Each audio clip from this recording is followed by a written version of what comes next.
भगवान के 3 रूप, 3 गुण और 3 कर्म इस विषय में बताए गए हैं। बहुत ध्यान से सुनिएगा। 3 रूप हैं, सत्य, चैतन्य और आनंद।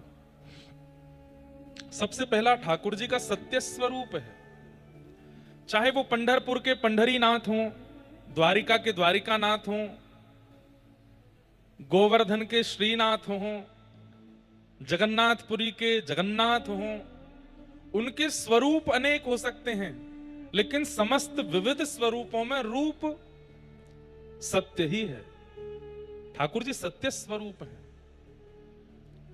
वो सत्य हैं, वो सब जानते हैं, उन्हें सब पता है, इसलिए उन्हें सत्य स्वरूप माना गया। और दूसरी बात, संसार के हर व्यक्ति के सन्मुख हम झूठ बोल सकते हैं, लेकिन जिनके सामने झूठ बोलने का कोई औचित्य नहीं है।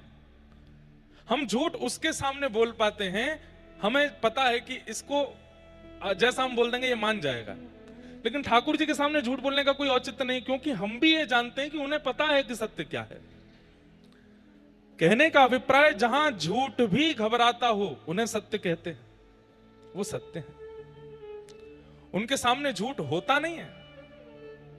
और एक और बात कह दूं तो इसमें कोई अतिशयोक्ति नहीं, झूठ उसके सामने बुल जाता है जो असत्य है। पत्नी से झूठ बोल सकते हैं, पति से झूठ बोल सकते हैं, माता पिता से झूठ बोल सकते हैं, मित्र से झूठ बोल सकते हैं, बच्चों से झूठ बोल सकते हैं, अपनों से झूठ बोल सकते हैं। क्यों? उनसे झूठ बोला जा सकता है जो मायावी हैं, जो संसार के मिथ्याजन्य हैं। लेकिन ठाकुर जी सत्य हैं, इसलिए उनके सामने झूठ बोला नहीं जाता। व्यक्ति जैसा है वैसा अपने आप को स्वीकार कर लेता है ठाकुर जी के आगे। तुम जानत सब अंतर्यामी, करनी कछु ना करी, मोरी राखो लाज हरी। तो कहने का अभिप्राय, झूठ वहां प्रकट होता है जहां सामने वाली वस्तु भी झूठी है, लेकिन जहां सामने खड़े हुए ठाकुर जी झूठ है ही नहीं, परम सत्य, वहां झूठ नहीं बोल पाते हम। दुनिया ने आपसे पूछा कि आप इतने बड़े आदमी कैसे बन गए, या आप इतने सुंदर कैसे हो गए, या ये चीज आपको कैसे मिल गई, ये बात आपकी कैसे हो गई, ये कैसे हो गया, तो आप उसमें 4 बातें झूठ मिला करके बोल सकते हो, क्योंकि सामने पूछने वाला व्यक्ति भी मिथ्या है, झूठा है।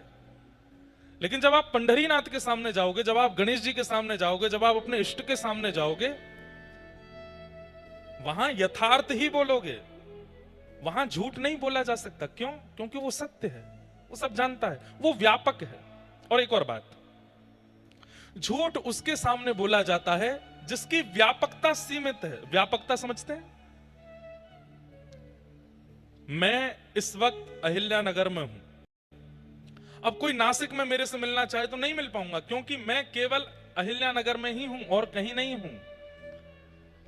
लेकिन ठाकुर जी से नासिक में भी मिला जा सकता है, अहिल्यानगर में भी, दिल्ली में भी, जम्मू कश्मीर में भी, अमेरिका में भी, न्यूजीलैंड में भी, ऑस्ट्रेलिया में भी, कहीं भी, क्योंकि वो सर्वव्यापक है, सब जगह, एक ही समय पर हर स्थिति में सब जगह व्याप्त है। तो व्यापक से झूठ नहीं बोला जाता, जिसकी व्यापकता नहीं है उसके सामने झूठ बोला जाता है।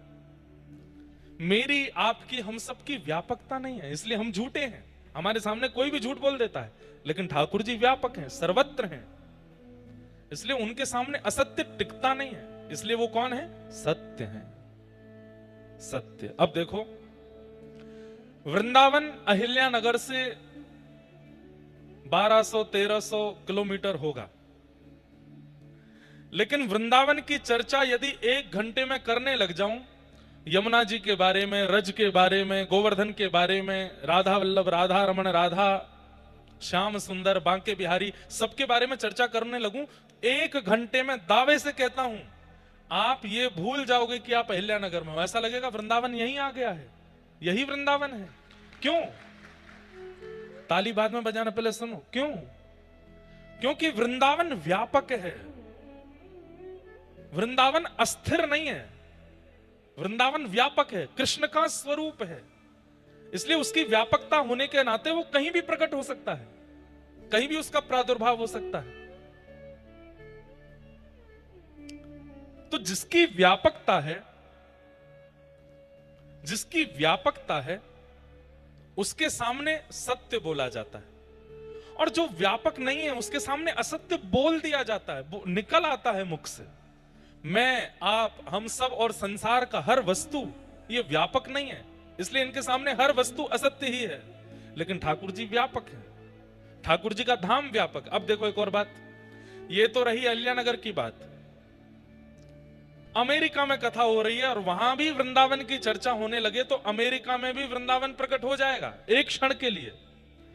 लेकिन वृंदावन में अमेरिका की चर्चा हो तो अमेरिका प्रकट नहीं होगा, लंदन प्रकट नहीं होगा, लेकिन वृंदावन कहीं भी प्रकट हो सकता है। हम यहां चर्चा करते करते पंढरपुर का स्मरण करते रहेंगे तो धीरे धीरे पंढरपुर जैसा लगने लगेगा। श्रीमन चैतन्य महाप्रभु जब उनका सन्यास हुआ तो उन्होंने अपनी मां से कहा कि मैं वृंदावन जाना चाहता हूं। तब श्री चैतन्य महाप्रभु की मां ने कहा कि वृंदावन बहुत दूर है बंगाल से, ऐसी जगह जाओ कि अगर मेरा अंतिम समय आए तो तुम जल्दी आ सको। बोले कहां जाऊं? बोले जगन्नाथपुरी चले जाओ। और देखो वृंदावन तो व्यापक है, तुम जगन्नाथपुरी को ही वृंदावन मान लेना। श्री चैतन्य महाप्रभु ने अपनी मां की इस बात को माना और जगन्नाथपुरी चले गए। श्रीमन चैतन्य महाप्रभु जब समुद्र का दर्शन करते थे तो वो कहते थे समुद्र नहीं है, ये श्याम सुंदर यमुना जी हैं। वो जगन्नाथपुरी की गलियों में जब भ्रमण करते थे वो कहते थे ये वृंदावन की कुंज गलियां हैं। श्री जगन्नाथ का नीलाचल पर्वत वे कहते थे ये गोवर्धन है। श्री जगन्नाथ मंदिर बोले ये द्वारिका है। गुंडीचा बोले वो वृंदावन है। जीवन पर्यंत श्रीमन चैतन्य महाप्रभु वृंदावन को इतना भजे, लेकिन रहे जगन्नाथपुरी में और जगन्नाथपुरी को ही वृंदावन बना दिया। इससे क्या प्रकट होती है बात कि ठाकुर जी का नाम और ठाकुर जी का धाम, ठाकुर जी का नाम, ठाकुर जी का धाम, ये व्यापक हैं, ये कहीं भी प्रकट हो सकते हैं। इनके प्राकट्य की स्थिति कहीं भी हो सकती है और प्रकट वस्तु तभी होती है जब उसकी व्यापकता हो, वो वहां पहले से ही हो, तभी वो प्रकट हो सकती है। ठाकुर जी सब जगह हैं, सर्वत्र हैं, सर्वदा हैं, इसलिए वो सत्य हैं। इस समय यहां भी है पर देखने के लिए दृष्टि नहीं है हमारे पास। इस समय इस अहिल्याबाई नगर के इस प्रांगण में भी कहीं ना कहीं ठाकुर जी हैं पर देखने की दृष्टि नहीं हमारे पास। इसलिए जो व्यापक है वो सत्य है और व्यापक के सामने सत्य ही प्रकट होता है, असत्य नहीं बोल सकते आप। जिसकी व्यापकता नहीं है उसके सामने असत्य प्रकट होता है। तो भगवान का पहला रूप क्या है? सत्य। ठाकुर जी का दूसरा रूप क्या है? चैतन्य। चैतन्य मतलब ठाकुर जी जड़ नहीं है, ठाकुर जी जड़ नहीं है। जड़ वस्तु कैसी होती है? जो निष्ठुर है, जिसके अंदर किसी प्रकार की गतिविधि नहीं है। जैसे कि ये माइक का स्टैंड, ये जड़ है, इसको कितना भी मारूं इसको पीड़ा नहीं होगी। मैं इसको गाली दूं, मैं इसको अच्छा बोलूं, ये दुखी भी नहीं होगा, प्रसन्न भी नहीं होगा, ये जड़ है। लेकिन ठाकुर जी कौन है? ठाकुर जी चैतन्य है। हमें दिखता है कि वो जड़ है लेकिन वो जड़ नहीं है, वो प्रत्यक्ष चैतन्य है। और एक बात सुनिए, हमारी व्यासपीठ का नाम क्या है? भक्ति पथ। भक्ति पथ का मतलब क्या है? भक्ति का रास्ता। तो रास्ते का कोई अंत तो होता होगा। अंत नहीं कहेंगे हम, उसे गंतव्य कहेंगे, डेस्टिनेशन कहेंगे। भक्ति के मार्ग का डेस्टिनेशन क्या है? कि जो ठाकुर जी हमको जड़वत दिखाई दे रहे हैं वही ठाकुर जी एक दिन चैतन्य हो जाएं, तब समझो कि आप भक्ति के पथ के बिल्कुल अंतिम पड़ाव पर आ गए हो। अब ठाकुर जी जड़ नहीं है, चैतन्य हो गए। सक्कूबाई, जनाबाई, तुकाराम, नामदेव, ज्ञानेश्वर माउली, इन सब महाराष्ट्र के भक्तों ने जड़वत ठाकुर जी को चैतन्य बना दिया। अरे जनाबाई, उनके विषय में प्रसिद्ध कथा आती है। कबीर दास भक्तों के खोज कर रहे थे भारत में घूम घूम करके।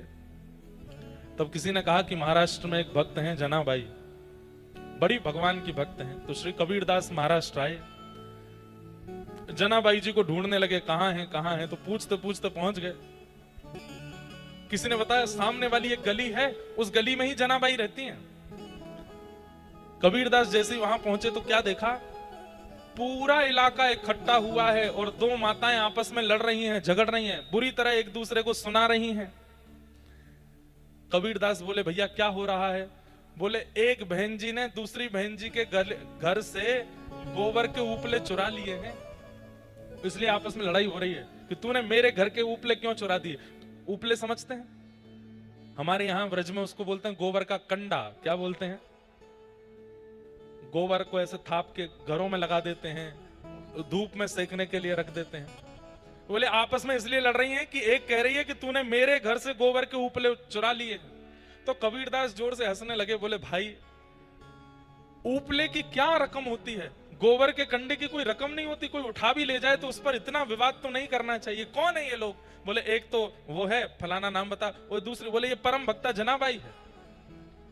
कबीरदास बोले ये जनाबाई है? बोले हाँ। बोले मैं तो इनके दर्शन करने उत्तर भारत से आया हूं, ये सोचकर कि परम भक्त हैं, पर ऐसी परम भक्त जो गोबर के कंडे के लिए लड़ाई कर रही है, ये जनाबाई है। कबीरदास बोले पूरी मेहनत मेरी खराब हो गई, मुझे नहीं आना चाहिए था। अरे इतने विवादित भक्त से थोड़ी मिलना था मुझे। भक्तों का स्वरूप तो ऐसा होता है, वो शांत होते हैं, सौम्य होते हैं, प्रसन्न रहते हैं, आनंद में रहते हैं। लेकिन फिर भी कबीरदास जी ने कहा इतनी दूर आए हैं तो इनकी भक्ति ढूंढ के तो जाएं, इनमें भक्ति है कैसी।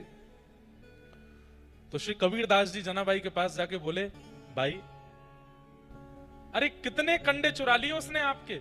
बोले मेरे कम से कम 5 कंडे इसने चुरा लिए हैं। बोले कंडों में कैसे पता चलेगा कि आपका कौन सा है, इसका कौन सा? और कंडे की तो बात है, मैं थाप देता हूं, कल तक आपका मिल जाएगा। जनाबाई बोली नहीं नहीं नहीं, मुझे किसी और के हाथ के थपे हुए नहीं चाहिए और इसके 5 भी नहीं चाहिए, मेरे वाले ही चाहिए।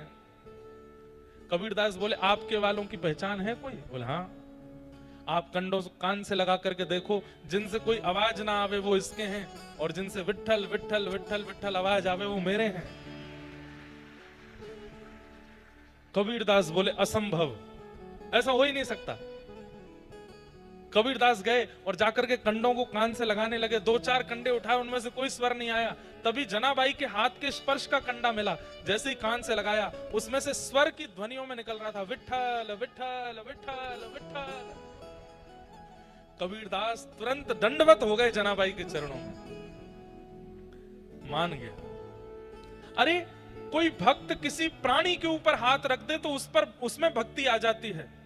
कोई भक्त, हमने सुना है श्री ज्ञानेश्वर माउली, उनकी बहन, उनके भाई ज्ञानेश्वर माउली इतने पराक्रमी हुए, वे किसी जानवर पर भी हाथ रख देते थे। हमने तो सुना है कि उन्होंने एक खड़ी दीवार पर हाथ रख दिया तो वो आकाश में उड़ने लगी थी। जीव पर हाथ रख के भक्ति का वरदान मिल सकता है, मानव पर हाथ रख के उसमें भक्ति प्रकट हो सकती है, लेकिन निर्जीव जिसमें प्राण नहीं है, ऐसे गोबर के उपले हाथ से स्पर्श करके विट्ठल विट्ठल गाने लगते हैं।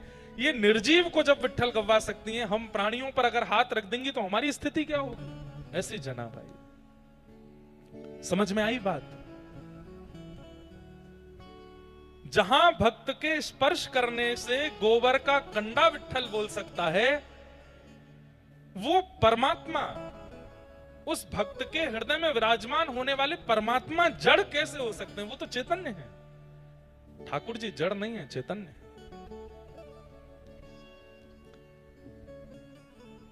मैं हर कथा में एक बात कहा करता हूं, भगवान हमारे साथ एक गेम खेल रहे हैं। कौन सा गेम? विश्व अमृत, एक गेम हम उत्तर भारत में लोग खेलते हैं। और मैं बार बार उत्तर भारत नहीं बोलूंगा, नहीं तो बड़ा अलग अलग सा लगता है, जैसे महाराष्ट्र कोई अलग थोड़ा ही है। हम ऐसा बता देंगे कि हम हमारे यहाँ ऐसा होता है, ऐसा बोल देंगे। उत्तर भारत नहीं बोलूंगा, भारत सब एक ही है, कोई ऊपर नीचे इधर उधर नहीं है बात। तो हमारे यहाँ गेल खेलते, आपके यहाँ भी खेलते होंगे। उसको एक और, उसमें एक और गेम होता है बर्फ पानी। उसमें एक व्यक्ति होता है, वो जितनों को छू देता है वो सब बर्फ बन जाते हैं, और जो बचते हैं वो उसको पकड़ करके पानी बनाने का प्रयास करते हैं। और उसको पकड़ने के लिए अगर आप गए और जो बर्फ बना रहा है उसने आपको छू दिया तो आप भी बर्फ बन जाओगे, और जिस अदा में हो वैसे ही रहना पड़ेगा आपको। ठाकुर जी हमारे साथ ऐसा खेल खेल रहे हैं, स्वयं तो मूर्ति बन के खड़े हो गए और हमको मानो चैलेंज कर रहे हैं, तुम्हारे पास 100 वर्ष का समय है, 100 वर्ष के अंदर अंदर मुझे चलायमान करके दिखाओ। मैं मूर्ति बन के खड़ा, कहीं ऐसे खड़े, कहीं ऐसे खड़े, कहीं ऐसे खड़े, कहीं ऐसे खड़े। हम भक्ति के प्रभाव से, हम नाम के प्रभाव से, हम गुरु कृपा से, अगर इन ग्रंथों की कृपा से ठाकुर जी को चलायमान कर देते हैं तो हमारी विजय हो जाती है। और वो चलायमान होने को तैयार हैं पर हम कर नहीं पाते। ठाकुर जी जड़वत खड़े हैं हमारे सामने, लेकिन भगवान का परम स्वरूप चैतन्य है, जड़ नहीं। एक बार एक भक्त था, लड्डू गोपाल जी की सेवा करता था, पर उसके जीवन में इतना कष्ट था, इतना दुख था कि वो रोज लड्डू गोपाल जी से प्रार्थना करना था, मेरे जीवन में सुख आ जाए, मेरे जीवन में सुख आ जाए। 10 वर्ष निकल गए लेकिन उसके जीवन में सुख नहीं आया।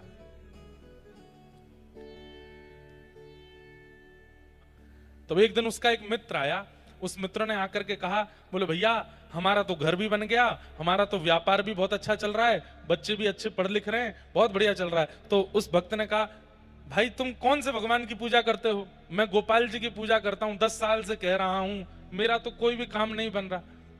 उस भक्त ने कह दिया, मैं तो शंकर जी की आराधना करता हूं, शिव आराधन करता हूं, और सुनो हम तुमको एक राय दें। बोले क्या? ये गोपाल जी की सेवा थोड़ी तुम कम करो, शंकर जी की आराधना करो, शिव भक्त, शिव जी जल्दी प्रसन्न होते हैं।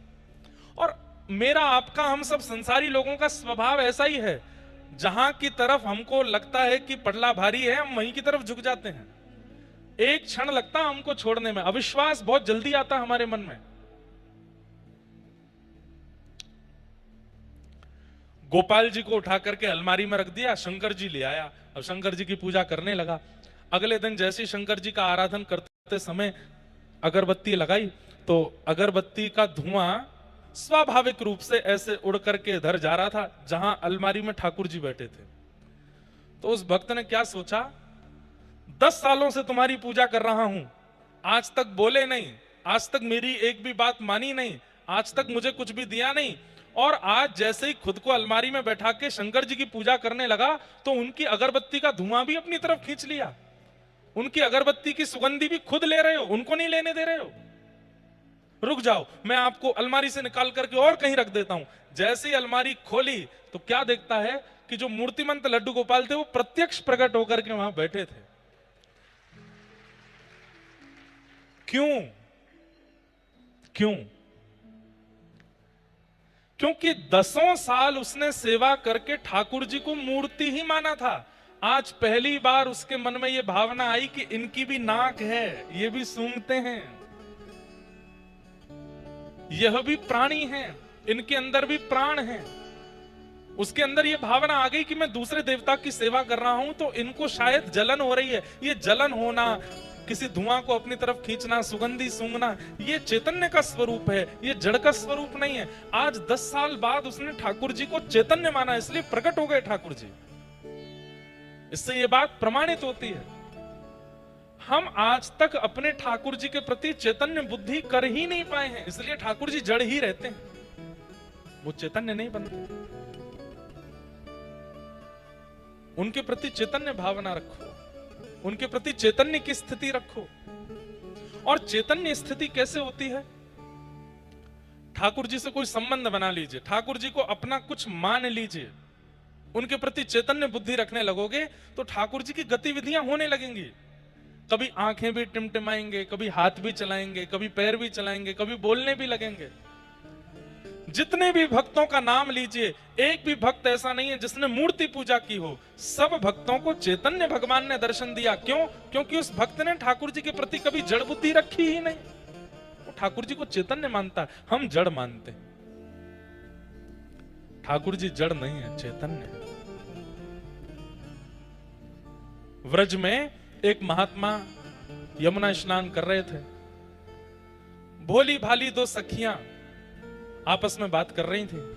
बोले, अरे मैंने तो ऐसा सुना है कि इन संतन के पास भगवान हूं मैं। दूसरी बोली, दिखाई तो देना रे। ब्रजभाषा बोले, समझ जाओगे आप लोग। दूसरी बोली, दिखाई तो देना रे। बोले, ऐसे ना दिखाई दे, ये जो इनको झोला है ना, जो ये टांग के चले, ये आके भीतर है भगवान। तो संत जैसे ही यमुना स्नान करने गए, दोनों भोली भाली सखियां गईं और उनका झोला खोलने लगी। तो झोले में से गीता जी निकली, रामायण निकली, कमंडल निकला। तभी एक छोटा सा एक बक्सा था। वो छोटे से बक्सा को जैसे खोला तो उसमें लड्डू गोपाल बैठे थे। तो दोनों सखी बोली, अरे देख देख देख देख, मिल गए ठाकुर जी। तब पहली सखी दूसरी सखी से बोली, अरे देख, या बाबा ने छोटे से बक्सा में ठाकुर जी रख दिए तो ठाकुर जी के हाथ पैर टेढ़े मेढ़े है गए, और लड्डू गोपाल तो ऐसे ही रहते हैं। दूसरी बोली, मेरे पास घी है, मैं इनकी नेक मालिश करके इनके हाथ पैर सीधे कर दूंगी। और घी लेकर के आई और ठाकुर जी को मालिश करी, हाथ में लगा, पैरन में लगा, मुख पे लगा। अब उसके मन में ये नहीं था कि लड्डू गोपाल ऐसे ही रहते हैं, उसको था कि ये छोटे से बक्से के कारण इनके हाथ पैर ऐसे हो गए। इस भावना से घी लगाया तो ठाकुर जी सीधे हो गए, हाथ भी सीधे हो गए, पैर भी सीधे हो गए। इतने में ही वो महात्मा यमुना जी से निकल के आए। जैसे ही यमुना जी से निकले, वो सखियां वहां से भागी। अरे बाबा आ गए हो, बाबा आ गए हो। बाबा ने आगे कही, मेरा झोला निकाल लिया। क्या निकाला इसमें से? और जैसे खोल के देखा तो बक्सा रखा था। उनको डर लगा कि कहीं ठाकुर जी तो नहीं ले गए। जैसे ही खोल करके देखा तो जो लड्डू गोपाल थे वो सीधे खड़े थे, दोनों हाथ भी सीधे, पैर भी सीधे।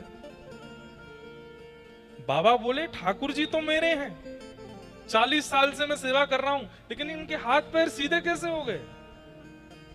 उन सखियों को बुलाया, बोले मैं कुछ कहूंगा नहीं, इधर आओ। तुमने क्या किया था कि मेरे ठाकुर जी के हाथ पैर सीधे कैसे हो गए? तो वो सखी बोली कि बाबा, हमें तो ऐसी लगी कि आपने अपने ठाकुर जी इतने छोटे से डिब्बा में बंद कर दिए, उनके हाथ पैर मुड़ गए, तो हमें लगी कि हाथ पैर सीधे करवे के आज घी की मालिश कर दें। तो हमने घी की मालिश करी तो ठाकुर जी के हाथ पैर सीधे हो गए। बाबा ने उन सखियों को प्रणाम किया। बोले, मैंने प्रयाग में स्नान किया, काशी में स्नान किया, तीर्थ यात्राएं करी, बड़े बड़े यज्ञ किए, बड़े बड़े अनुष्ठान किए, 40 साल से नित्य इनकी सेवा कर रहा हूं।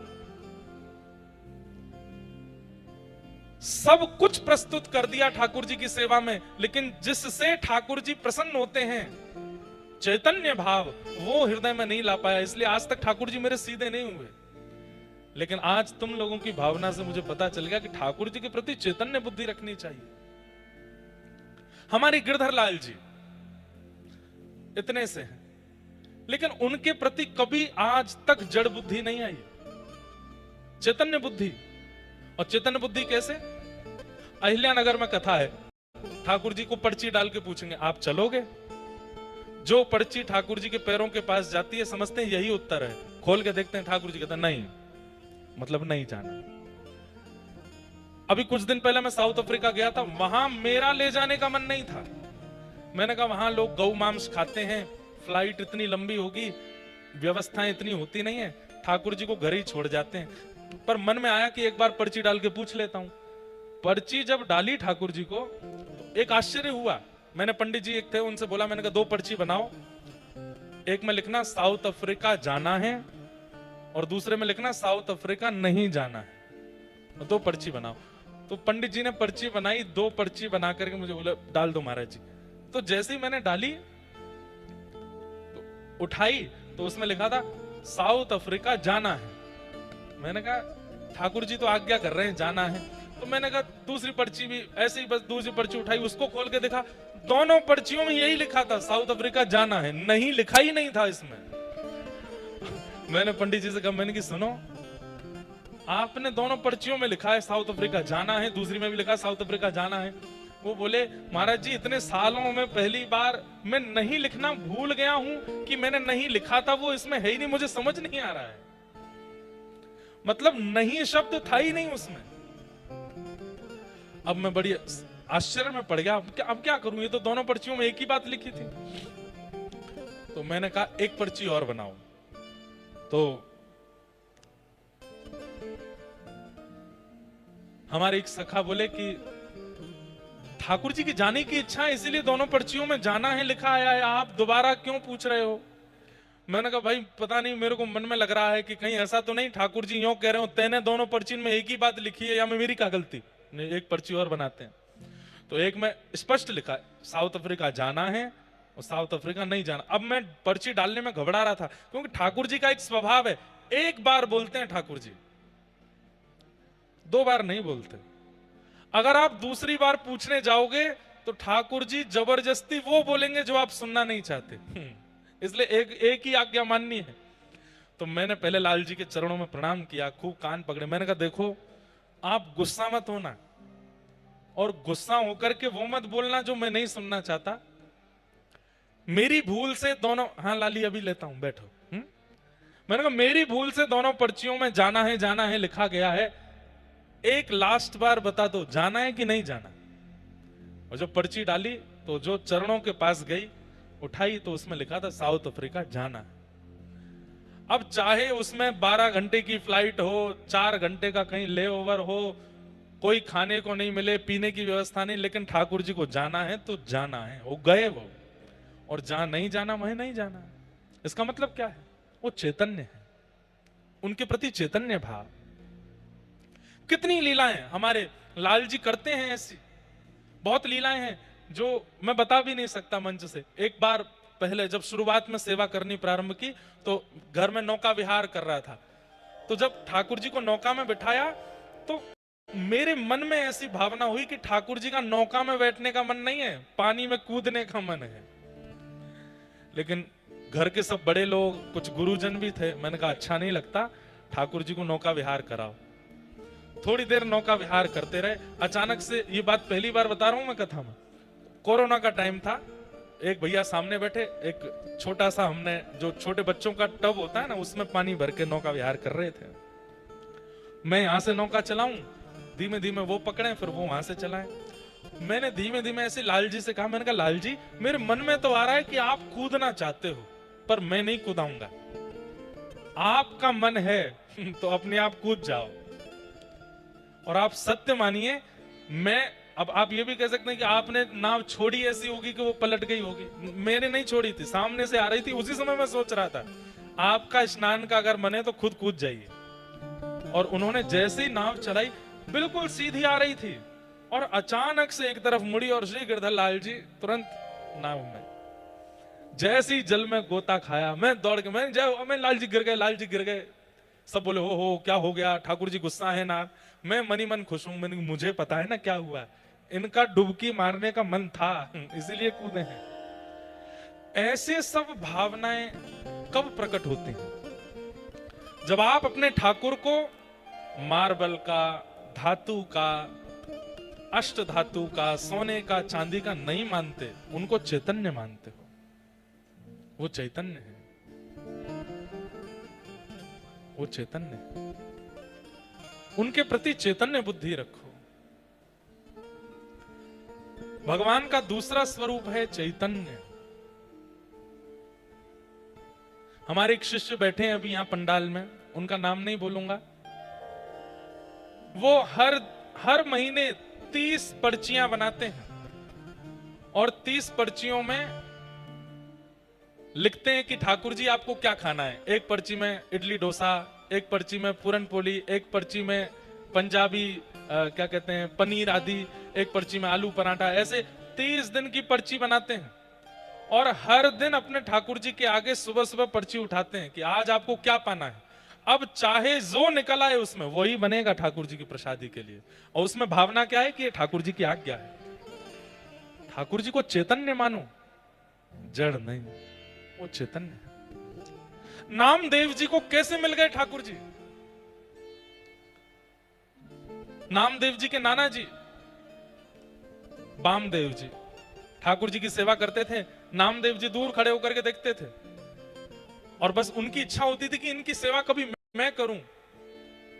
बामदेव जी को कहीं जाना था तो नामदेव जी से कह गए, तुम ज्यादा कुछ मत करना, बस एक काम करना। बोले क्या? ठाकुर जी का रोज भोग लगाना और भोग लगा के ही पाना। ठीक है। नामदेव जी तो बड़े खुश हो गए। भोग लगा करके जैसे ही ले गए ठाकुर जी के आगे, बोले ठाकुर जी पा लीजिए, बहुत सुंदर दाल बना है, साग बनी है, रोटी बनी है, बहुत सुंदर ये सब सामग्री पाइए ठाकुर जी। और ठाकुर जी तो खड़े हैं, पा नहीं रहे।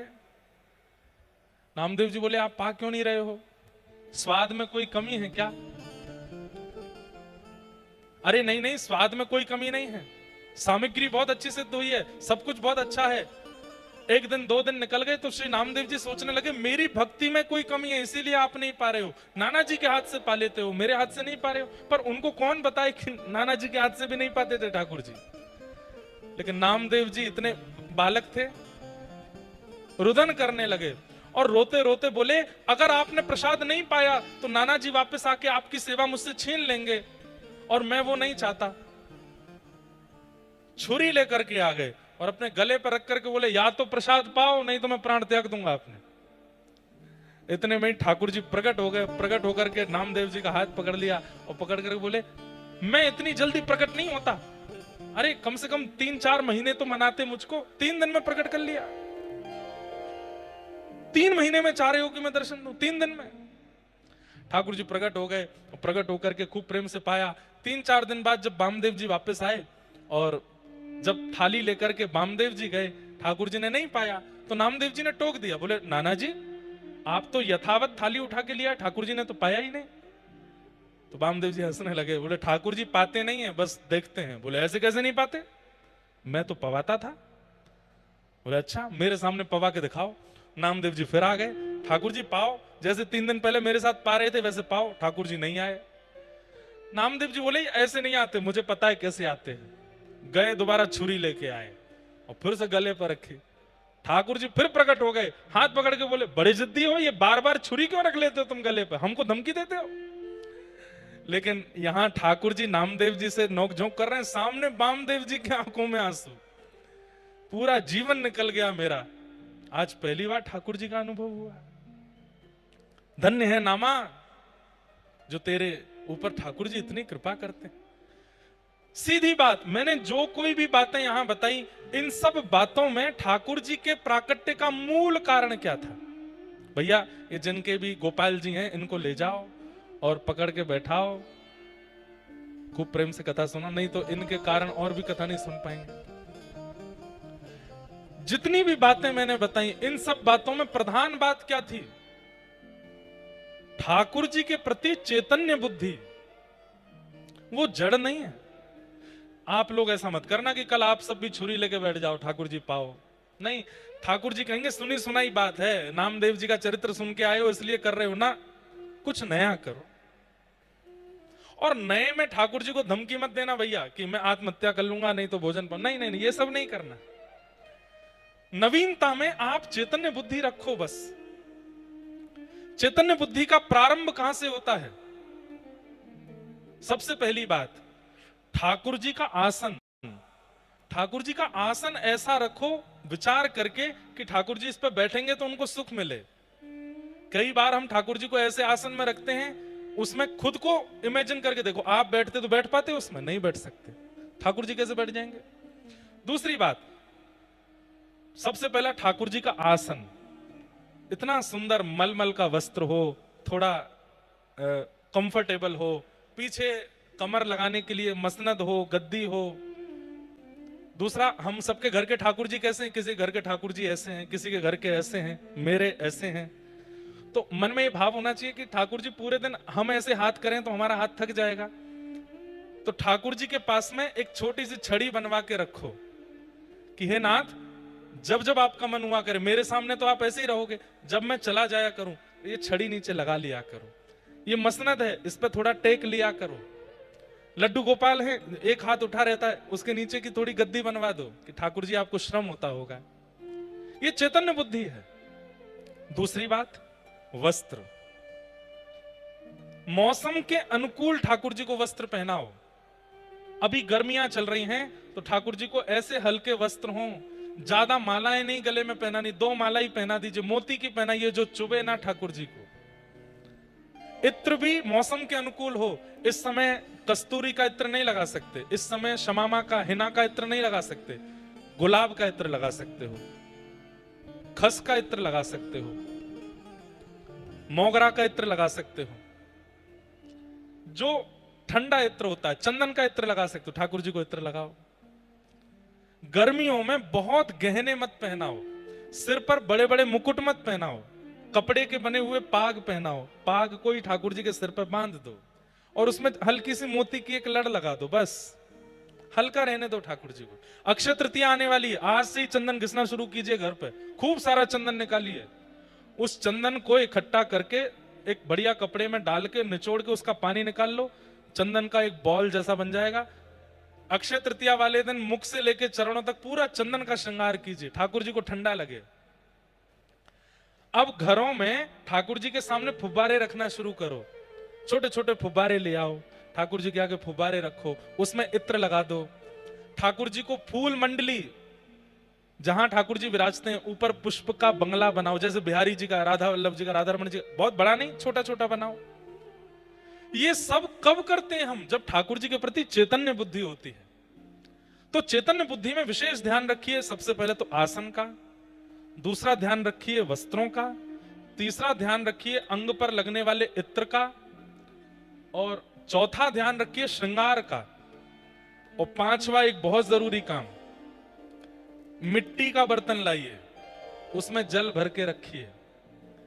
ठाकुर जी का पास में, उसको झारी जी बोलते हैं। अभी सोने चांदी या पीतल के वस्त्र नहीं, वो पात्र नहीं, मिट्टी का पात्र, उसमें जल भरो। जैसे हमारे घर में घड़े होते हैं, ऐसे छोटा सा ठाकुर जी का ले आओ, उसमें जल भर के, उसमें थोड़ी केसर और थोड़ा कूट करके इलायची, थोड़ा ठंडा रहे पानी, और उसको चारों तरफ कपड़े, गीले कपड़े से लपेट के ठाकुर जी के पास रखो, जल पीने का। ये सब कब आता है मन? मुझे बताना नहीं पड़ेगा। जब आप चैतन्य बुद्धि रखोगे तो अपने आप करने लगोगे कि ठाकुर जी को ऐसा करना है, ठाकुर जी को ये देना है। और अंतिम बात, पंखे में हम खुद नहीं बैठ सकते। हाँ, अब घर में पंखा ही है और कुछ नहीं तो फिर ठाकुर जी भी मैनेज करेंगे, लेकिन जब हमारे कमरे में एसी है, हमारे कमरे में कूलर है, तो फिर ठाकुर जी को भी लगवाओ। आजकल छोटे छोटे कूलर भी आते हैं, एसी भी आते हैं, ठाकुर जी को लगाओ। और अंतिम प्रसाद, बहुत गर्म भोजन नहीं कराना है ठाकुर जी को। रोज छाछ बनाइए, घर में बढ़िया लस्सी बनाइए, ठाकुर जी को आम की सामग्रियां बना बना के पवाइए, पतली पतली रोटियां और ऐसी सब्जियों का प्रयोग जो गर्म, जिनकी तासील ठंडी होती है, ठाकुर जी को पवाओ। आप यहीं से प्रारंभ कीजिए, धीरे धीरे धीरे धीरे चैतन्य बुद्धि करते करते एक दिन ऐसा होगा, ठाकुर जी स्वयं स्वप्न में आकर के आज्ञा किया करेंगे, कल मेरे काजे ये बनाओ, कल मुझे ऐसे पवाओ।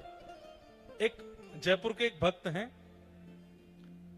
वो कहीं बाहर गए थे तो उनकी पत्नी ने ठाकुर जी का शयन कराया, तो उन भक्त को किलोमीटरों दूर, सत्य घटना है, ठाकुर जी ने आज्ञा देकर के बोले मुझे नींद नहीं आ रही है, अपनी पत्नी को अभी जगा करके बोलो मेरा जो बिस्तर है ना, उसके नीचे पुराने 3-4 दिन पुराने सूखे पुष्प हैं जो कि सूख के मुझे चुभ रहे हैं, उनको निकलवाओ।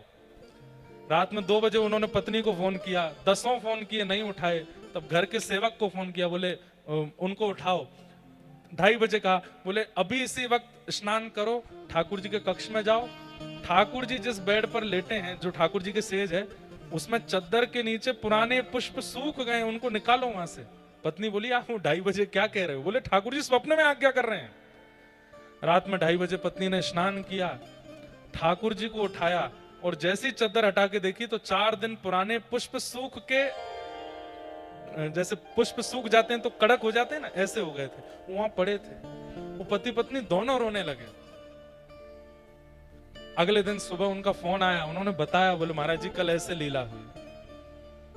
तो चैतन्य बुद्धि रखेंगे, ठाकुर जी आपके संग लीला करने लगेंगे। एक व्यास जी कथा कर रहे थे, और कथा में वो बोल रहे थे, यशोदा मैया ने ठाकुर जी को पकड़ के उखल से बांध दिया, ठाकुर जी को उखल से बांध दिया। ओहो, अब 7 बज गए, आगे की कथा हम कल सुनाएंगे। व्यास जी कथा करके चले गए। रात में चोर आए और व्यास जी का पूरा घर लूट लिया, बर्तन लूट लिए, गहने लूट लिए, सब कुछ लूट लाट करके ले गए। सुबह जब व्यास जी उठे, स्नान ध्यान करके देखा तो पूरा घर खत्म, सब लूट ले गए चोर। मंदिर में जाके देखा तो ठाकुर जी का सिंहासन भी नहीं है, ठाकुर जी के वस्त्र श्रृंगार भी नहीं, केवल ठाकुर जी बैठे हैं अकेले। व्यास जी रोने लगे, ठाकुर जी से बोले, इतनी आपकी कथा करता हूं, पूरे साल आपका यश गाता हूं, इतनी रक्षा तो मेरी कर लेते कि चोर आए थे तो आप कम से कम इतना तो बचा लेते कि उन चोरों से इस घर को बचा लेते। अरे कुछ नहीं तो अपना श्रृंगार ही बचा लेते, अपना सिंहासन बचा लेते। ठाकुर जी बोल पड़े, मेरी गलती नहीं है। बोले क्यों? कल कथा में तुमने क्या कहा था कि यशोदा मैया ने मुझको ऊखल से बांध दिया, और तुमने इतना कह के कथा विश्राम कर दी। चोर तो 4 दिन से तुम्हारे घर आ रहे थे, पर 4 दिन से मैं खुला हुआ था। कल तुमने कथा में मुझे बांध दिया, रात भर में बंधा ही रहा। मेरी इच्छा तो हो रही थी पकड़ करके इनका गला दबा लूं, इनके बाल पकड़ के खींच लूं, लेकिन क्या बताऊं, तुमने कथा में कल मुझे बांध दिया था तो मैं बंधा ही हुआ था। आज कथा में खोल दो मुझको, मैं सारे चोरों को पकड़ के लाता हूं। ऐसा कैसे हो सकता है? जब ठाकुर जी चैतन्य हो जाते हैं ना तो सब संभव है, और वो चैतन्य मुझे करना है, चैतन्य आपको करना है। सक्कूबाई ने चैतन्य किया, मीराबाई ने चैतन्य किया, सूरदास, रैदास, सबने चैतन्य किया, पर इंद्रेश चैतन्य नहीं कर पाया। आप चैतन्य नहीं कर पाए हो। धीरे धीरे धीरे धीरे धीरे धीरे वो चैतन्य की स्थिति प्रकट करनी है। ठाकुर जी बोलने लगे, ठाकुर जी कहने लगे, चैतन्य। और जैसे ही ठाकुर जी चैतन्य हो जाएंगे ना, फिर भक्ति का जो सुख मिलेगा, भक्ति में जो आनंद आएगा, वो आनंद अलग होगा। फिर संसार में चाहे जो हो जाए आपके साथ, आपको कष्ट नहीं होगा। आपको इस बात की प्रसन्नता, मेरे ठाकुर जी चैतन्य है मेरे साथ, और वो चैतन्य हमें करना है।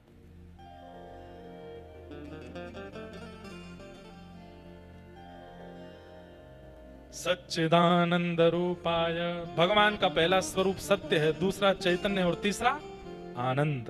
ठाकुर जी आनंद है, ठाकुर जी आनंद प्रदान करते हैं, उनका स्वरूप आनंद है। विश्वोत्पत्त्यादि है तभी। अब देखो कथा शुरू हुई लगभग 4:30 पौने 5 बजे, अभी बज रहे हैं 6, 6:15 होने वाले। पिछले 2 घंटे में आप लोग इतने आनंद में बैठे हो, नीचे जमीन पर बैठे हो, पंखे की हवा में बैठे हो, लेकिन एकटक बैठ करके कथा सुन रहे हो। क्यों? क्योंकि ये सुख नहीं है, ये प्रसन्नता नहीं है। यहां जो अनुभूति आपको हो रही है इस वक्त, उसी को आनंद कहते हैं, आनंद कहते हैं। भागवत कथा च दरबारी बाई हासत नाचत, भागवत कथा च दरबारी बाई हासत। हमारा टारगेट है कि हम 1 महीना महाराष्ट्र में हैं तो मराठी इतनी सीख जाएं कि बात करने लगे सबसे मराठी में। बड़ी प्यारी भाषा है, लेकिन भाषा प्यारी तभी लगती है जब उस भाषा में भक्ति की वार्ता हो। अब ऐसे तो हिंदी में भी गाली गलौज करने लगे तो हिंदी भी अच्छी नहीं लगती है। हिंदी में भी भाषा में अभिमान, व्यक्ति अपना मान सम्मान अभिमान की बातें करे तो भाषा अच्छी नहीं लगती। लेकिन उसी भाषा को सुंदर बना दिया जाता है यदि उसी भाषा में ठाकुर जी की चर्चा हो। इंग्लिश बड़ी अच्छी भाषा है, लेकिन वो इंग्लिश नॉर्मल लगती है, लेकिन उसी में ठाकुर जी की चर्चा हो तो सुंदर लगने लगती है। ऐसे ही मराठी हो, तमिल हो, कन्नड़ हो, या हिंदी हो, पंजाबी हो, गुजराती हो, कोई भी भाषा, वो ऐसा लगता है जैसे मानो भाषा ने रूप धारण कर लिया और आपने ठाकुर जी की चर्चा करके मानो उस भाषा का श्रृंगार कर दिया, वो सुंदर लगने लगती। ऐसी मराठी भी बड़ी सुंदर लगती है अगर उसमें भगवत चर्चा होने लग जाए।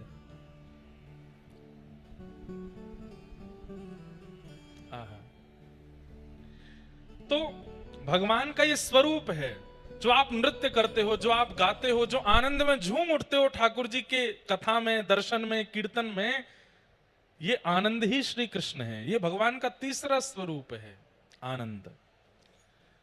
कथा में, कीर्तन में, संकीर्तन में सोच विचार करके नृत्य किया जाए, सोच विचार करके गाया जाए, सोच विचार करके, तो वो आनंद का स्वरूप नहीं होता। मैं तो गोविंद रा गुण गासूं, राणा जी रूठे तो मने काय करसे। मीराबाई कहते हैं चाहे जो हो जाए।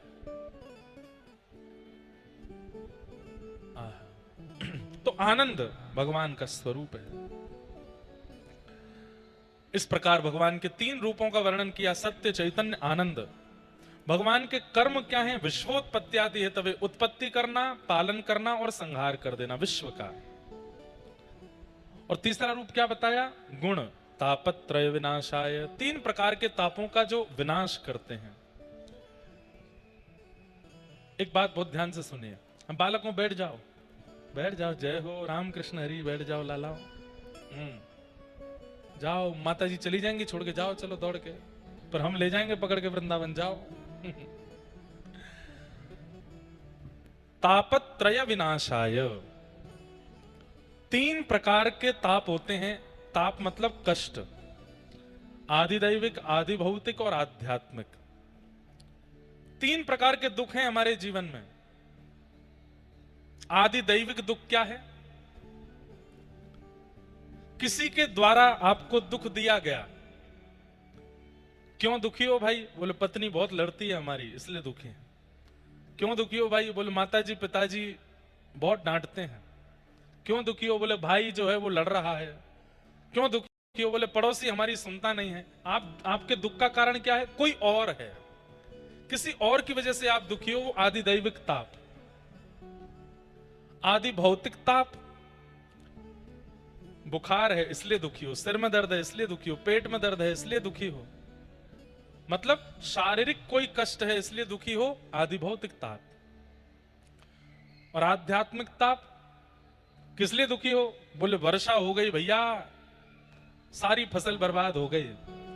देवताओं के द्वारा, प्रकृति के द्वारा दिया गया दुख। ये 3 ही दुख होते हैं हमारे जीवन में। किसी व्यक्ति के द्वारा दिया गया दुख, स्वयं से प्रकट किया गया दुख, या फिर देवताओं के द्वारा दिया गया दुख। ये 3 ही दुख हैं जीवन में, चौथा दुख नहीं होता। लेकिन ठाकुर जी की शरणागति लेने वाले के ये तीनों दुख समाप्त हो जाते हैं। वो अत्यंत सुखी, अत्यंत आनंदित हो जाता है।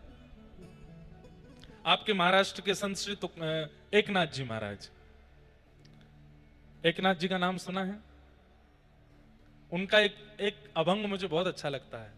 माझे माहिर पंढरी आहे भीवरे छातेरी। एक बात तो मैं अपने ऊपर मोहर लगाऊंगा, वृंदावन के वक्ताओं में शायद मैं ही हूं जो इतनी मराठी बोलता हूं। और हो सकता है मुझे नहीं पता हो, और भी बोलते होंगे, लेकिन पंढरीनाथ की इतनी कृपा है कि 2-4 पद तो मुझे याद है। और ये महाराष्ट्र में कथा होती मैं बोलता ही हूं। माझी बहिण चंद्रभागा करित से पाप भंग, माझी बहिण चंद्रभागा एका जनार्दनी शरण, एका जनार्दनी शरण। एक नाथ जी का ये पद बहुत अच्छा लगता है, किसी दिन गाऊंगा, सबके साथ गाऊंगा। तो श्री एकनाथ जी महाराज, उनके विषय में आता है कि उनको कभी गुस्सा नहीं आता था। दुनिया चाहे जो कर दे, लेकिन एकनाथ जी को क्रोध नहीं आता था। और व्यक्ति को क्रोध ना आवे, इसका मतलब ठाकुर जी देखो, काम, क्रोध, लोभ, मोह, ईर्ष्या, द्वेष, अभिनिवेश, अहंता, ममता, चिंता, इनमें से कोई भी आपके ऊपर प्रभाव नहीं डाल रहा है। इसका मतलब ठाकुर जी आपको मिल गए हैं, ये इस बात का प्रमाण है। आपको क्रोध आता है, अभी ठाकुर जी मिले नहीं। आपके चित्त में काम प्रकट होता है, ठाकुर जी मिले नहीं है। कोई भी वस्तु देख करके मुंह में पानी आ जाता है, अभी ठाकुर जी नहीं मिले, चटोरे हो आप। ईर्ष्या, किसी की उपलब्धि देख करके उससे ईर्ष्या होने लगती है, इसका मतलब ठाकुर जी नहीं मिले अभी आपको। एकनाथ जी महाराज के साथ कोई घटना घट जाए, उनको क्रोध ही नहीं आता था, तो इस बात का प्रमाण था कि ठाकुर जी उनको मिल गए। एक बार की बात, पैठण, यहां से कितना दूर है पैठण? किसी को पता है? 100 किलोमीटर बस। पैठण वो तो भैया धाम है, जहां श्री एकनाथ जी महाराज विराजते थे। पैठण। मैं कभी गया नहीं हूं, पर देखते हैं अगर यहां से ज्यादा दूर नहीं होगा, जल्दी जाके आ सकते हैं तो एक दिन जाएंगे, दर्शन कराएंगे पैठण। तो वहां पैठण में एक ब्राह्मण थे, उनकी बेटी का विवाह होना था, लेकिन उनके पास व्यवस्था नहीं थी धन की। तो उन्होंने नगर के अन्य ब्राह्मणों से कहा, भाई मेरी बेटी का विवाह होना है, आप लोग थोड़ी थोड़ी सहायता कर दीजिए, थोड़ा धन दे दीजिए, मैं अपनी बेटी का ब्याह कर दूं। सब लोग इधर देखो, ध्यान से सुनो। तो सब ब्राह्मणों ने उनसे कहा, देखो भाई हम तुमको धन देना चाहते हैं, तुम्हारी बेटी का ब्याह हो ये हम भी चाहते हैं, लेकिन हम लोग एक बात से बड़े परेशान हैं, हमारी परेशानी पहले दूर करो। बोले किस बात से परेशान हो? बोले ये एकनाथ जी जो हैं इनको गुस्सा नहीं आता है, हम इनकी निंदा करके देख चुके, इनका अपमान करवा के देख चुके, कितना कुछ करके देख लिया, इनको कभी गुस्सा नहीं आता। तुमने अगर इनको गुस्सा दिला दिया तो हम सब दुगना दुगना पैसा देके तुम्हारी बेटी का इतना अद्भुत ब्याह कराएंगे कि तुम बस देखते रह जाना। कोई भी पिता चाहेगा मेरी बेटी का ब्याह अच्छा हो, और यदि इतना ही करना है उसको गुस्सा दिला दो। तो ब्राह्मण ने कहा ठीक है, एकनाथ जी को मैं गुस्सा दिलाऊंगा। वो ब्राह्मण चला गया एकनाथ जी के यहां। एकनाथ जी महाराज ठाकुर जी की सेवा कर रहे थे, चंदन घिस करके ठाकुर जी को लगा रहे थे। सब लोग इधर देखना। और ये ब्राह्मण आया और बिना पादुका उतारे, बिना किसी भी प्रकार का ध्यान रखे कि ठाकुर जी विराज रहे हैं, एकनाथ जी विराज रहे हैं, सेवा चल रही है, बिना पादुका उठारे अंदर घुस गया। अंदर जाकर के बिल्कुल पादुका में ही खड़ा हो गया। एकनाथ जी की धीमे से दृष्टि पड़ी, पादुका पहन करके खड़े हैं। एकनाथ जी हंसने लगे, आइए आइए स्वागतम। और बिल्कुल ठाकुर जी की तरफ पैर करके ऐसे एक के ऊपर एक पैर रख के पादुका बिल्कुल ठाकुर जी को दिखाते हुए बैठ गए वहीं पे। बहुत जोर की भूख लगी है, आप बड़ी संतों की सेवा, ब्राह्मणों की सेवा करते हो, चलो मुझे प्रसाद पवाओ। एकनाथ जी बोले बड़ी कृपा, आप हमारे घर आए। अरे सुनो, अपनी पत्नी को बुलाया, बोले ब्राह्मण देवता हैं, बढ़िया पकवान बनाओ, इनको प्रसाद पवाओ। पत्नी ने भी आके देखा ये पादुका पहन करके बैठे हैं सामने और बड़ा अजीब व्यवहार कर रहे हैं, लेकिन पत्नी भी एकनाथ जी जैसी, वो भी हंस रही थी, उसको भी गुस्सा नहीं आया। सुंदर चौकी लगाई, थाल लगाया, थाल में खूब सारी सामग्री परोसने लगी। तो ये सोचने लगे जूते से तो ये गुस्सा हुए नहीं, अभी रुको मैं कुछ करता हूं। अब जैसी पत्नी आई आकर के परोस रही थी, झुक करके परोसने लगी, तो अब ये ब्राह्मण कोई छोटे उम्र के तो नहीं थे, 35-36 साल की उम्र होगी। एकनाथ जी की पत्नी के पीठ पर चढ़ गए, और जैसे एक छोटा बालक किसी माँ की पीठ पर चढ़ जाता है, ऐसे एकनाथ जी की पत्नी के ऊपर चढ़ करके ऐसे गला उनका पकड़ लिया, पैरों से उनका पेट दबा लिया, और ऐसे चढ़ करके छोटे बालक की तरह लिपट गए उनसे पीछे पीठ पर। एकनाथ जी महाराज जोर से हंसने लगे, अरे धन्य भाग्य है, धन्य हो देवी, धन्य हो। क्यों? शास्त्र आज्ञा करते हैं कि विप्र जो है वो ठाकुर जी का स्वरूप है। आज तक ठाकुर जी सामने बैठ करके प्रसाद पाते थे, आज तक ठाकुर जी सामने बैठ करके दर्शन देते थे, लेकिन आज तुम्हारी भक्ति का प्रभाव देखो, इस विप्र के देव में, विप्र के रूप में ठाकुर जी तुम्हारी गोद में चढ़ गए। पत्नी भी हंसने लगी। आप लोग सुनिएगा नहीं, इमेजिन करो ये आपके साथ हो तो आप क्या करोगे। पीठ पर चढ़ गए। पत्नी क्या बोलती है, अरे मुझे तो बालकों को संभालने का बहुत बहुत अभ्यास है और मैं तो इनको संभाल लूंगी। पत्नी ने भी हाथ ऐसे लगाए और उनको बोली, क्या पाएंगे आप, मैं ऐसे ही पवा देती हूं, मैं ऐसे ही जल पिला देती हूं। अंत में ब्राह्मण देवता हार मान गया, चरणों में गिर गया, बोले एकनाथ जी मैं ये बात मान चुका हूं कि आपको क्रोध नहीं आने वाला है, मैं चाहे जो कर लूं। अरे किसी की पत्नी के साथ इतना दुर्व्यवहार करे कोई पति कैसे सह सकता है। मैं मान गया।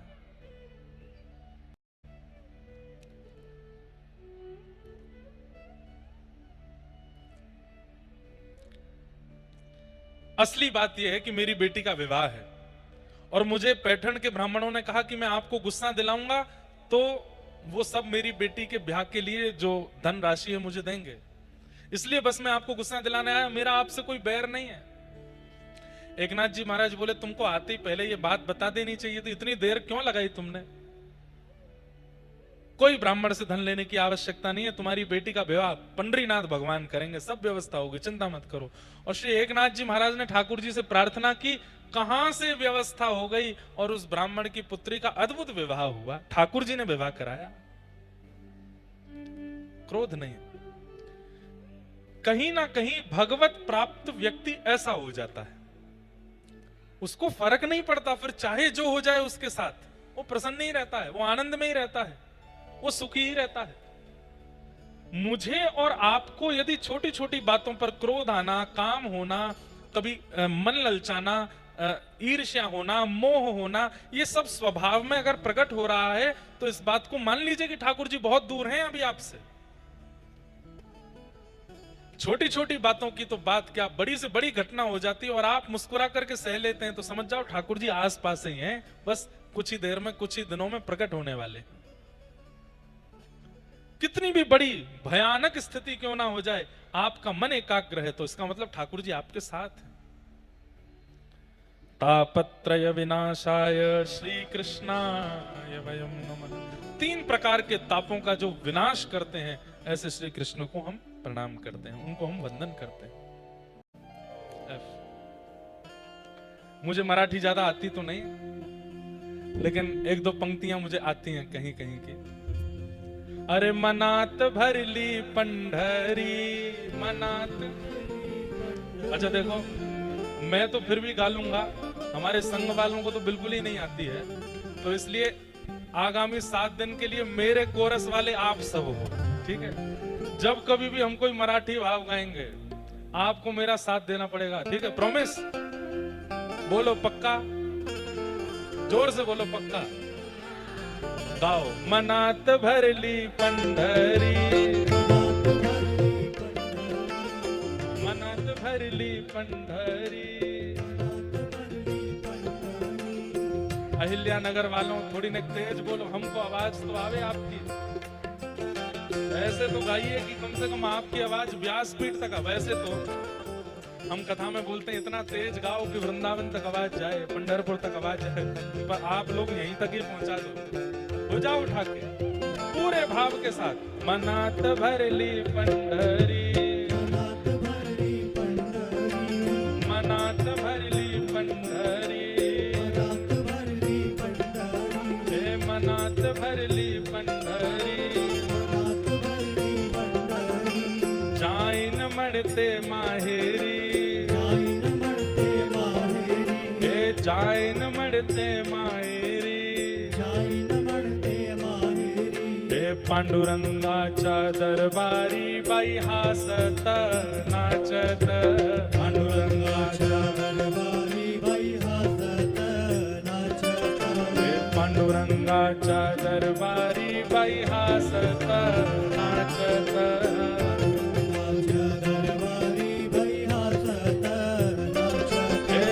चंद्रभागेच वालवंट, चंद्रभागेच वालवंट, तेच अमाच वैकुंठ,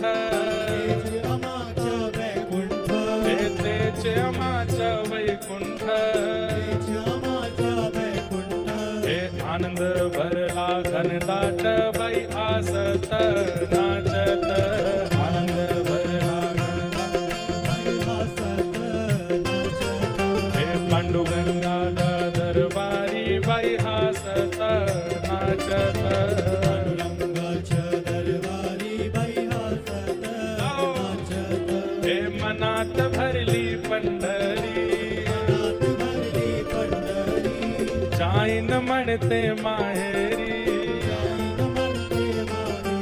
हे जाईन म्हणते माहेरी, हे पांडुरंगाच्या दरबारी बाई हसत नाचत,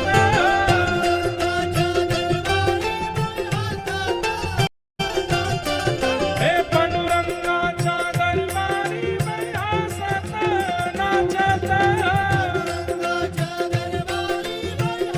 श्री पंढरीनाथ भगवान की।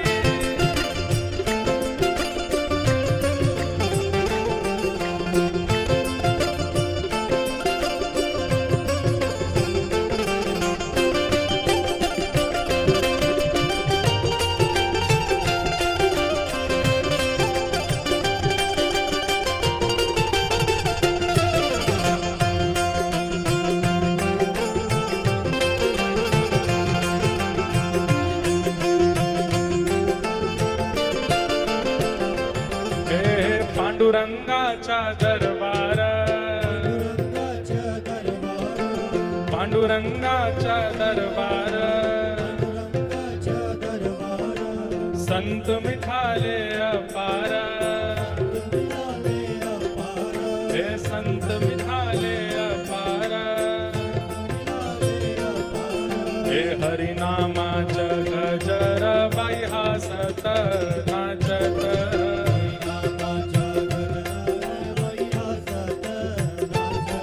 हे हरिनामाचा गजर बाई हासत बाई नाचत,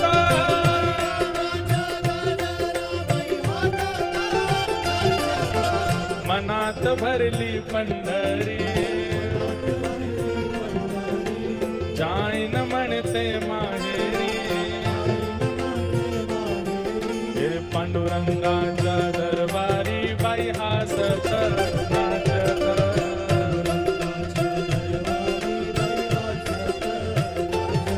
हे पांडुरंगाच्या दरबारी बाई हासत नाचत,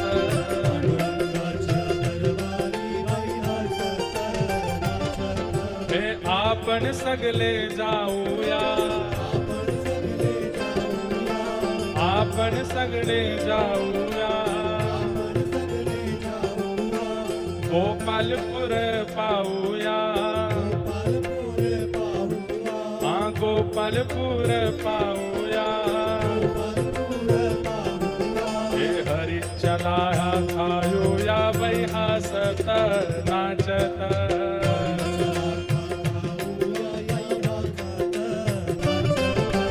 पांडुरंगाच्या दरबारी बाई हासत नाचत,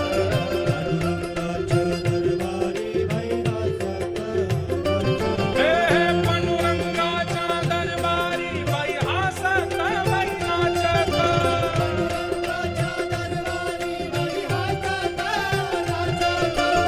पांडुरंगाच्या दरबारी बाई हासत बाई नाचत,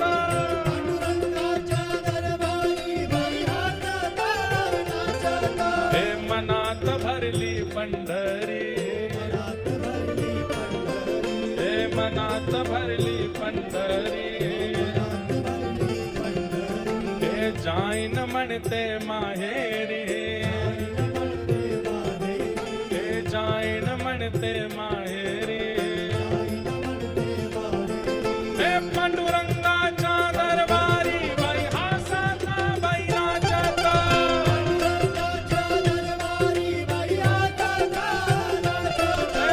पांडुरंगाच्या दरबारी बाई हासत बाई नाचत,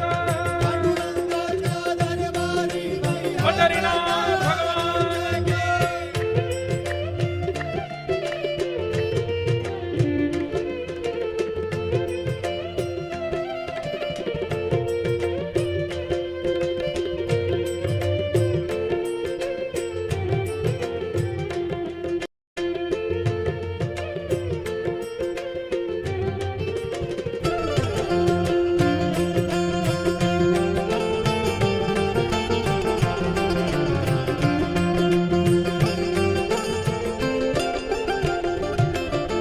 गलात तुलसीची माला, गलात तुलसीची, हे गलात तुलसीची माला, हे बाजे मृदंग आणि ताल, बाजे मृदंग, बाजे मृदंग आणि ताल, हे कीर्तन करूया हरी हरी बाई हासत बाई नाचत, कीर्तन करूया हरी हरी, हे कीर्तन करूया हरी हरी बाई हासत बाई नाचत,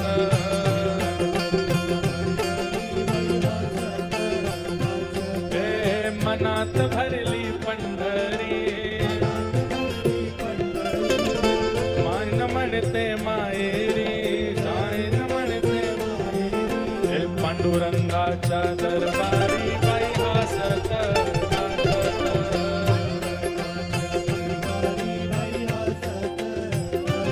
हे पांडुरंगाच्या दरबारी बाई हासत नाचत,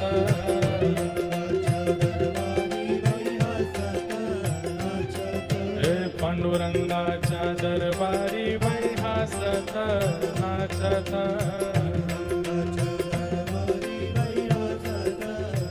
हे विठ्ठल माझा माझा मी विठ्ठलाचा विठ्ठल हे विठ्ठल माझा माझा मी विठ्ठलाचा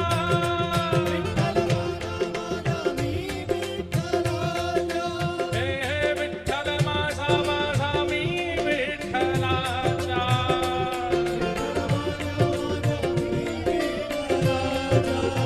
हे विठ्ठल माझा माझा मी विठ्ठलाचा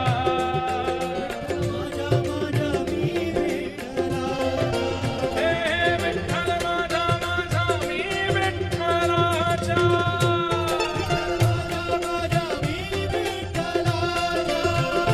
विठ्ठल माझा माझा मी विठ्ठलाचा हे विठ्ठल माझा माझा मी विठ्ठलाचा हे विठ्ठल माझा माझा मी विठ्ठलाचा हे विठ्ठल माझा माझा मी विठ्ठलाचा हे विठ्ठल माझा माझा मी विठ्ठलाचा जय